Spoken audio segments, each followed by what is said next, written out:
Welcome to Flavortown. Get ready for Texas pulled pork. Hey there, food lovers. Get ready for a culinary road trip to Flavortown, Texas style. We're about to dive into a recipe that's so good, it'll make your taste buds sing. Get ready for some mouth-watering, fall-off-the-bone Texas pulled pork.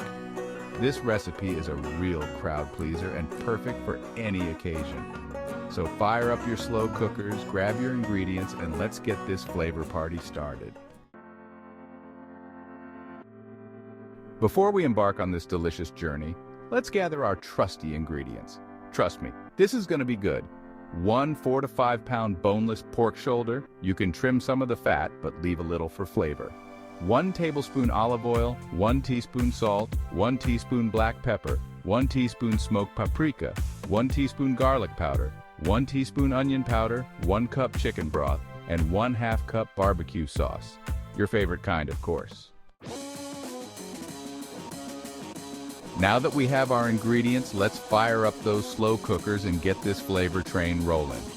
First things first, preheat your slow cooker to low heat. This will create a warm and cozy environment for our pork shoulder to transform into something magical. Next, grab your pork shoulder and give it a good rub all over with salt, pepper, paprika, garlic powder, and onion powder. We want that flavor to penetrate every inch of that pork.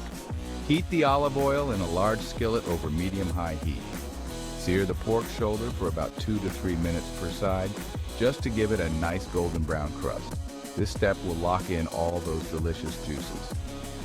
Now carefully place the seared pork shoulder into the preheated slow cooker. Pour the chicken broth and your favorite barbecue sauce over the pork. Make sure it's all nice and coated. Cover and cook on low heat for 6 to 8 hours, or until the pork is fork tender and pulls apart easily.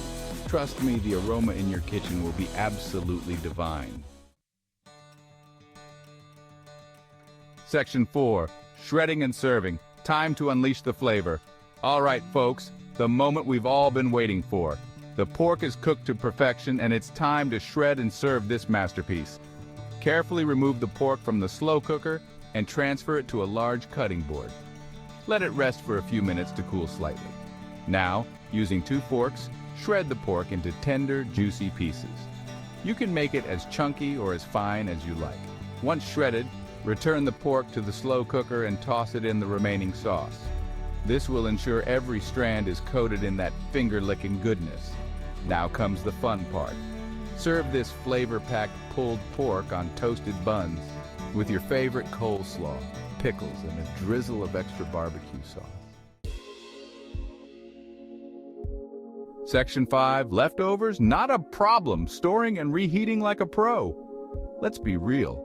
It's hard not to devour this entire dish in one sitting. But hey, if you're lucky enough to have leftovers, here's how to store and reheat them like a true Flavortown champion. Allow the pulled pork to cool completely before storing. This will prevent condensation and keep it fresh. Transfer the pulled pork to an airtight container and store it in the refrigerator for up to 3 to 4 days. To reheat, you can either microwave it in short bursts, stirring in between, or warm it up in a saucepan over low heat with a splash of chicken broth or water. Section 6, get cooking and share the flavor. There you have it, folks. A recipe for Texas pulled pork that's so good it'll make you want to slap your mama. Just kidding, don't do that. So gather your ingredients, fire up those slow cookers, and get ready for a Flavortown experience you won't forget. And hey, don't forget to share the love and the recipe with your friends and family. After all, good food is meant to be shared. Happy cooking, and welcome to Flavortown.